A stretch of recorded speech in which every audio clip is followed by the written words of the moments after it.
बाजूला ज्या रहिवासी इमारती आहेत त्यांच्या काचा देखील मोठ्या प्रमाणात फुटल्या। तर या स्फोटामुळे अनेक नागरिक जखमी झालेले आहेत। काही नागरिकांना तात्काळ रुग्णालयामध्ये हलवण्यात आलेलं आहे। ही दृश्य आपण पाहतो आहोत कशा प्रकारे या जखमी लोकांना रुग्णालयामध्ये हलवण्यात आलेलं आहे। दरम्यान हा प्रचंड स्फोट आणि भीषण आग यामुळे परिसरामध्ये धुराचं साम्राज्य पाहायला मिळतंय। धुराचे लोट हे संपूर्ण आभाळात पसरलेले आहेत, त्यामुळे इतरत्र रहिवासी इमारती आहेत त्यांना देखील या धुराचा फटका बसू शकतो, त्यांना श्वसनासाठी त्रास होऊ शकतो। त्यामुळे ही दृश्य आपण पाहतो आहोत। दोन्ही दृश्य आहेत। ही अंबर केमिकल कंपनी असं या कंपनीचं नाव आहे आणि या रहिवासी इमारतीच्या काचा या स्फोटामुळे कशा प्रकारे फुटलेल्या आहेत आणि या काचा फुटून त्या रस्त्यावर पडल्याचं दृश्य सध्या टीव्ही 9च्या स्क्रीनवर तुम्ही पाहू शकताय।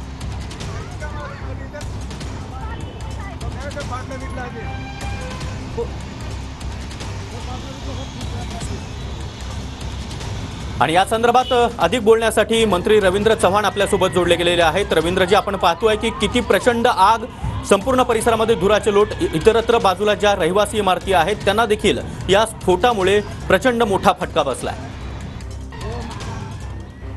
या सगळ्या प्रकारामध्ये आवाज येतोय माझा? हो सर, येतोय आपला आवाज।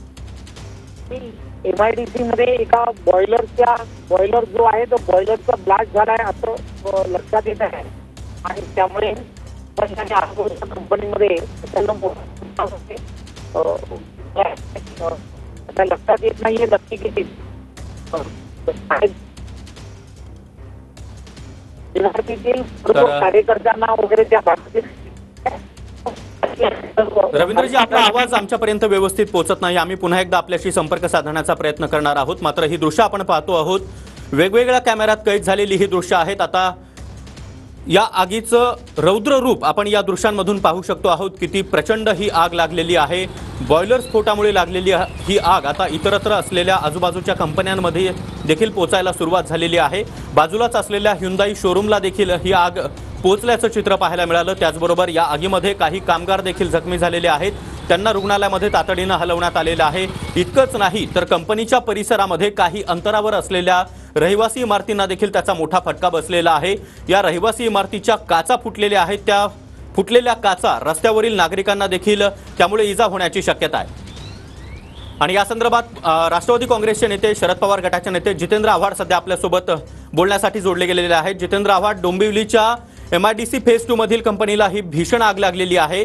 या आगीबद्दल तुम्हाला अद्याप काही माहिती मिळालेली आहे का? तुम्ही काही उपाययोजना संबंधित विभागाला केल्या आहेत का? संबंधित विभागाला उपाययोजना करण्यासाठी माझ्या सल्ल्याची काही गरज आहे असं वाटत नाही। पण प्रिकॉशनरी मेजर जी घ्यायची असतात ते संबंधित विभाग कधीच घेत नाही। ती म्हणजे दरवर्षीचा फायर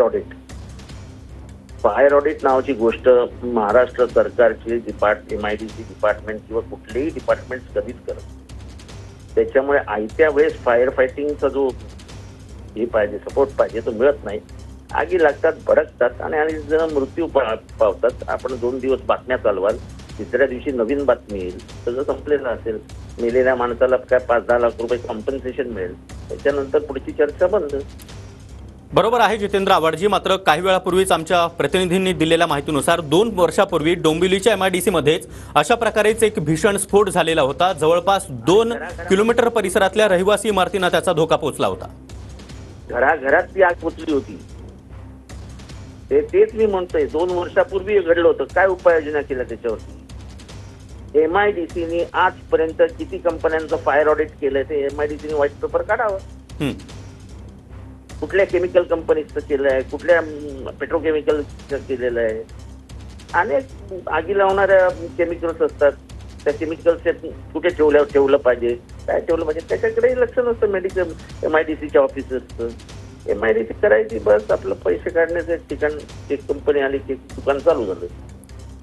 बरोबर आव्हाडजी, आपण पाहतोय मुंबईमध्ये अशा अनेक दुर्घटना घडत आहेत। काही दिवसांपूर्वीच आपण पाहिलं की घाटकोपरमधील होर्डिंग दुर्घटना, त्यामध्ये 16 ते 17 जणांना आपला जीव गमवावा लागला। आणि आता दुसरीकडे आपण योगायोगाने विषय काढला म्हणून ते होर्डिंग चुकीचं आहे, ते चुकीच्या जागेवरती आहे, त्याच्यावरती कारवाई करा अशी आमदार म्हणून मी अनेक पत्र सर्व डिपार्टमेंटला लिहिली। विधानसभेमध्ये मी स्वतः त्याच्याबद्दल उभा राहून आक्षेप नोंदवले की चुकीचं होतंय, चुकीचं बांधलं जातंय, कोणी काहीही बघितलं नाही, कोणाला अधिकार होता विदाऊट टेंडर ते होर्डिंग देण्याचा? बरोबर आहे. महापालिकेने मंजुरी कशी काय दिली एवढ्या हेवी स्ट्रक्चरला? हं.